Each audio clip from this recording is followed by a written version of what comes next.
कहानी एक ऐसे लड़के की जिसे उसके प्यार में 2 बार इनकार मिला, लेकिन आज भी शायद उस लड़की को भुला नहीं पाया। तो आइए इसे मैं और आप साथ पढ़ते हैं और जानते हैं कि क्या है आदित्य और खुशी की सैड लव स्टोरी। एक लड़की थी, संजना। बहुत ही खूबसूरत। जितनी वह सुंदर थी उतनी ही ईमानदार। न किसी से झूठ बोलना, न फालतू की बातें करना, बस अपने काम से काम। संजना की क्लास में एक लड़का था जो मन ही मन उससे बहुत प्यार करता था। नाम था उसका संजय। लड़का अक्सर उसके छोटे मोटे काम कर दिया करता था।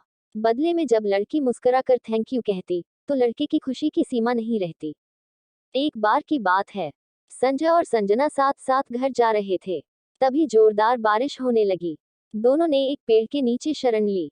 बारिश बहुत तेज थी। कुछ ही पलों में बूंदें छन छन कर नीचे आने लगी। ऐसे में बारिश से बचने के लिए दोनों एक दूसरे के बेहद करीब आ गए।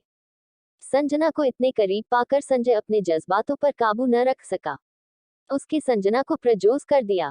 संजना भी मन ही मन संजय को बेहद पसंद करती थी, इसलिए वह भी राजी हो गई।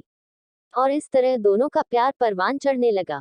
एक बार की बात है, संजना उसी पेड़ ने नीचे संजय का इंतजार कर रही थी। संजय बहुत देर से आया। उसे देखकर संजना नाराज होती हुई बोली, तुम इतनी देर से क्यों आए? मेरी तो जान ही निकल गई थी। संजना की बात सुनकर संजय मुस्कुरा दिया, जाने मन, मैं तुमसे दूर कहाँ गया था। मैं तो तुम्हारे दिल में ही रहता हूँ। तुम्हें यकीन न हो तो अपने दिन से पूछ लो। इस प्यार भरी बात को सुनकर संजना अपना सारा गुस्सा भूल गई और वह संजय से लिपट गई।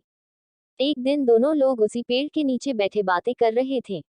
संजना पेड़ के सहारे बैठी थी और संजय उसकी गोद में सर रख कर लेटा हुआ था। तभी संजना बोली, जानू, अब तुम्हारी जुदाई मुझसे बर्दाश्त नहीं होती। तुम्हारे बिना एक पल भी मुझे 100 साल के बराबर लगता है।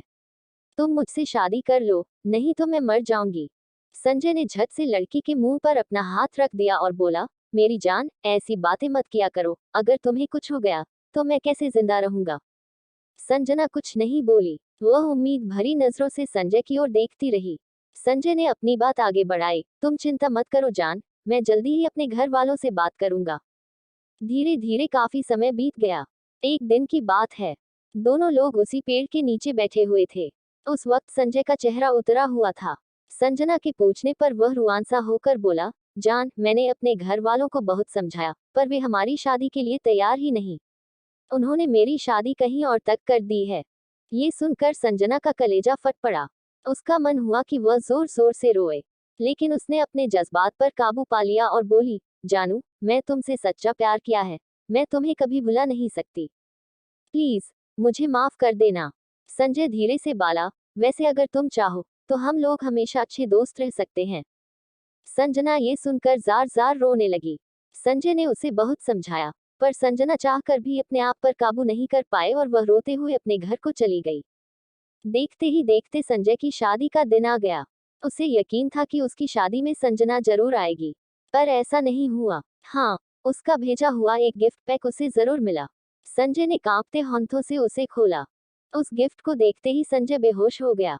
गिफ्ट पैक में और कुछ नहीं, खून से लथपथ संजना का दिल रखा हुआ था। और साथ ही में थी एक चिट्ठी जिसमें लिखा हुआ था, अरे पागल, अपना दिल तो लेते जा, वरना अपनी पत्नी को क्या देगा। दोस्तों, किसी के लिए मोहब्बत टाइम पास होती है और किसी के लिए जिंदगी से बढ़कर। इसलिए अगर किसी से मोहब्बत करना तो उसे ताउम्र निभाना, वरना क्या पता आपका हाल भी संजय जैसा हो जाए, जो उस दिन के बाद न तो जी सका और न ही मर सका। उसकी सारी जिंदगी पछतावे की एक दर्द भरी दास्तान बनकर रह गई।